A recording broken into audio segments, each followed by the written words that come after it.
Hello again. Today I'm going to be making a video about how I use my Lansky sharpening system.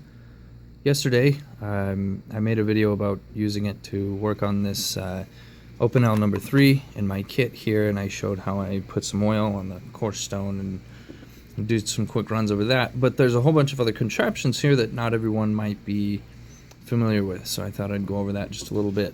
So for our dummy today, test dummy, I've got my Coast knife. I bought this when I was in Ohio. I've enjoyed it very much.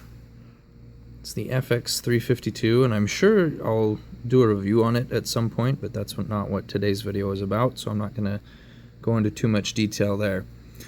It does have a nice wide blade, and I have sharpened this on my Lansky before. That was how I put the current edge on it.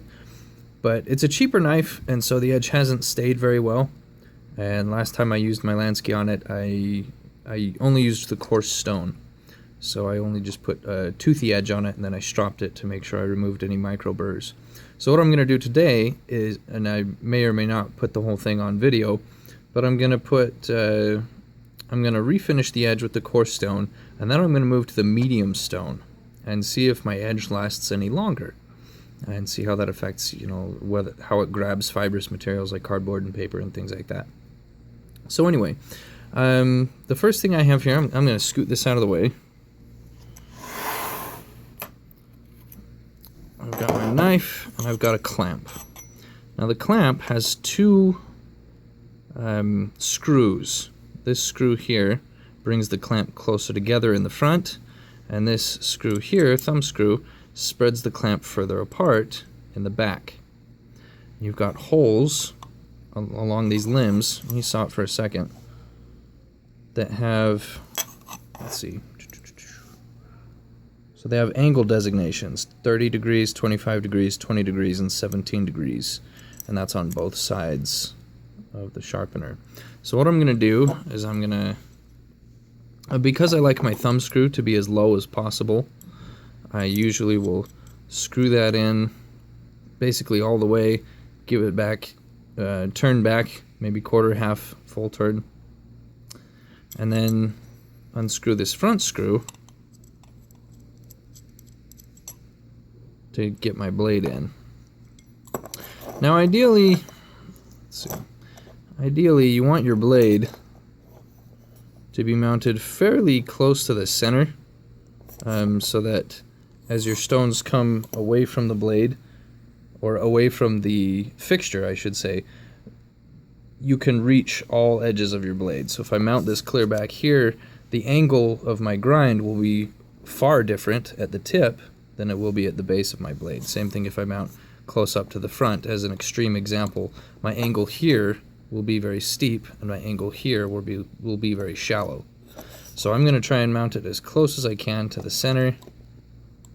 I may have to tilt my camera up a little bit so that you can see what I'm doing.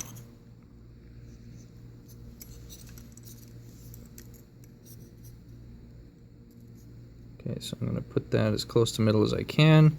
And I don't need a screwdriver to tighten this front screw because I have the thumb screw in the back. So once I get it down as tight as basically friction will take it, I can take this back thumb screw and put quite a bit of torque on this clamp. So I'm going to put quite a bit of pressure on there. So now my knife is solidly locked in the fixture. I use this electrical tape to keep from marring my blade. And I've been enjoying using the fixture just like this. But it did come with a piece that the guy I bought it from made. So this weight here has a center post, and it fits in the center hole on my fixture. So I can mount that on a table like so, and then I can put my rod through here. I'll show you how this works here in a second. Scoot that off to the side. So I've got my coarse stone here.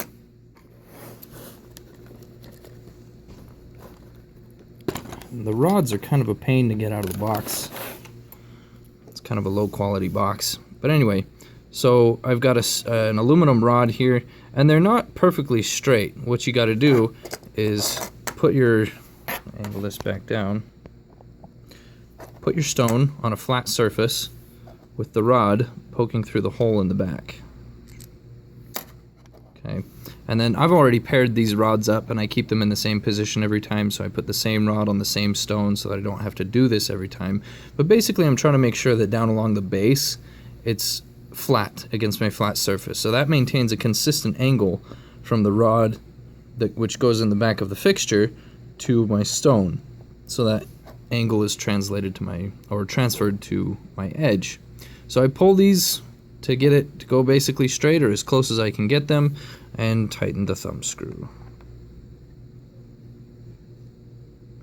And I have learned that you do want to tighten this down quite a bit, obviously without breaking it, but you want it to be tight enough that this isn't going to twist easily or fall out and change your angle. So I haven't put any oil on it yet, so I'm just demonstrating here. But with the table fixture, I'm going to put this stick through my 20-degree hole, and that way, no matter how my stone is contacting my edge, it has to be a 20-degree grind. It's going to be 20-degree grind every time. I lost my focus. So I'm going to get it to focus on my hand. There we go. Okay. So, and then as I move back and forth, it will grind at the same angle. Once I've done one side, the hole on the fixture is on both sides, so I can flip it over and mount it on the other side and use the angle on the other side of the fixture. So that's how it works, and then you move from one coarseness of stone to the next. Now I mentioned that I had been using it without the weight. I'll show you how I do that. Basically, I take the knife in my hand as though I were sharpening it by hand. And I've got my stone here that I hold in my opposite hand, and I'll poke that through my 20-degree hole here. And then I'm just taking this across the edge, just as if I were sharpening by hand. And because of the fixture, I can't break the angle.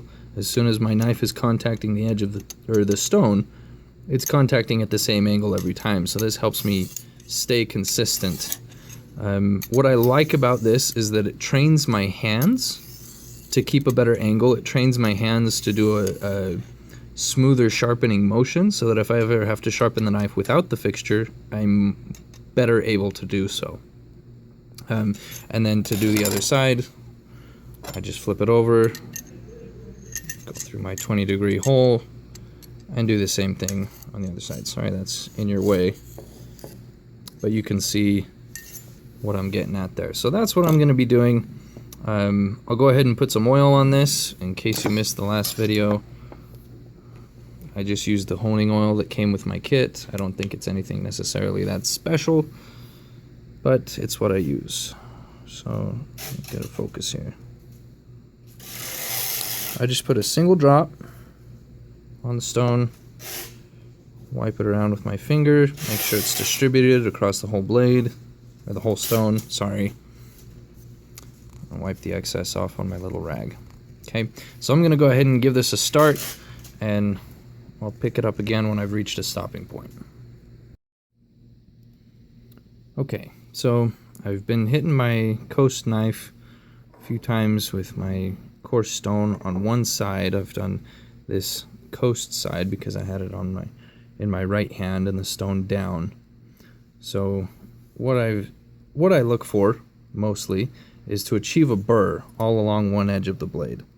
So I can feel on this side of the blade I've got a burr formed opposite the side I was sharpening. So I've got a burr all along, all the way up to the tip. That means I've hit the entire edge on one side.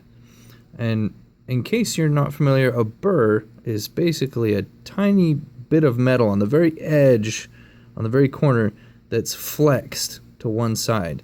So you feel it as you drag some skin across the blade. You can feel the burr catching your skin.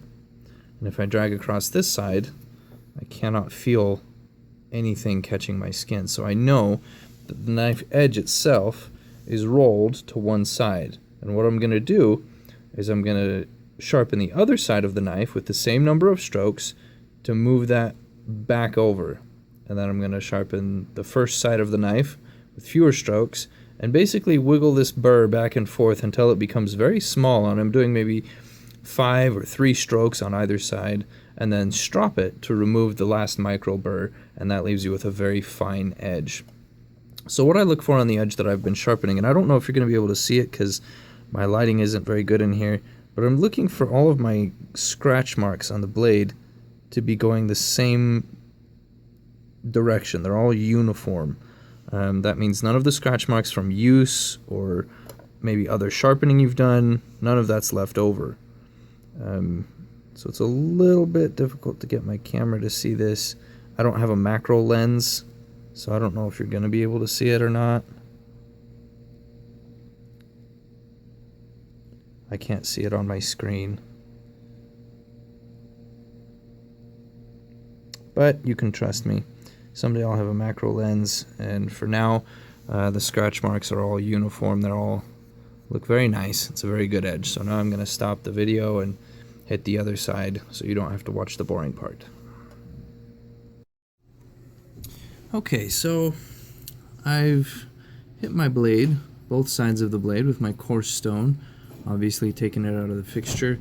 What I do is basically I do about 100 strokes on one side, and then I do 100 strokes on the other, and then I do 50 strokes on the first side and 50 strokes on the second, and then 25 strokes on the first side and 25 on the second, and then 12 on the first side and 12 on the second, 6 on the first, 6 on the second, 3 on the first, 3 on the second, and then I go back and forth with only 1 stroke on each side for a couple of minutes, which is a little bit of a hassle with the Lansky system. That's one of the things I don't like about it, but I do like that it gets a very nice edge on the blade. So now I can feel just a little tiny bit of a micro burr on my blade. So what I'm going to do is I'm going to hit it with a strop. I ran out of time to use my medium stone today, so unfortunately I'm not going to be able to test that for this video, but I am going to strop the blade.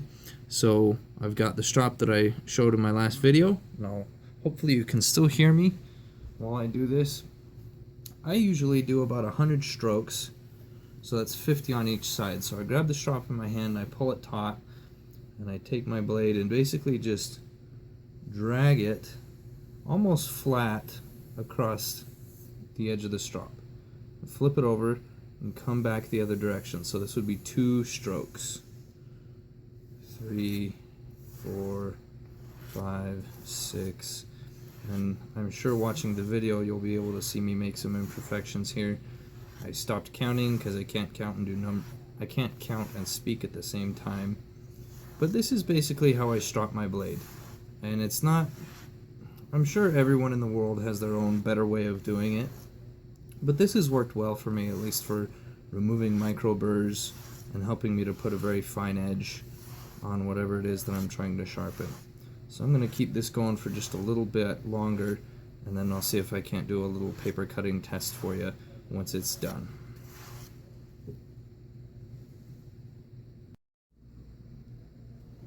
Okay, I'm back. I've stropped my blade, and I dare say it is very sharp. I just can feel with my thumb that is a very good edge on it. I'm kind of excited. I haven't cut any paper since the last video segment, so this is going to be my first paper cut test. I think before I do that, I'm actually going to do some shaving. It's funny, it seems you can almost always tell a knife guy by the little patches of baldness on his arms. Let's see if I can get my camera to actually focus on my arm. Okay, here we go. See if we can shave some hairs here. That is a sharp knife.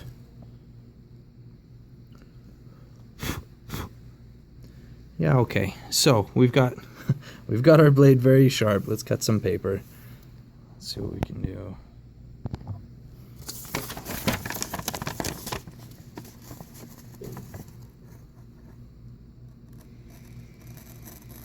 Oh, it's beautiful. It's beautifully sharp.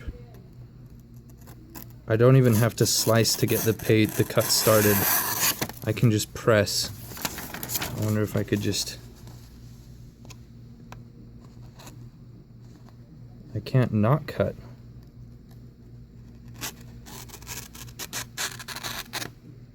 It's not focusing on my blade. So, we have made a very sharp knife here.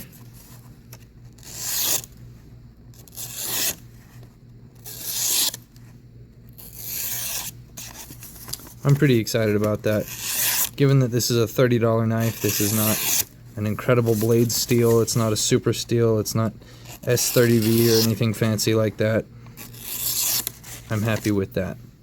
So, that's pretty much that's how I use my Lansky sharpener. Hopefully in a future video we'll have time to go through and do some medium and fine stone sharpening to show you how I use those as well. I hope you've enjoyed this. Thanks for watching, and I hope you have a great day.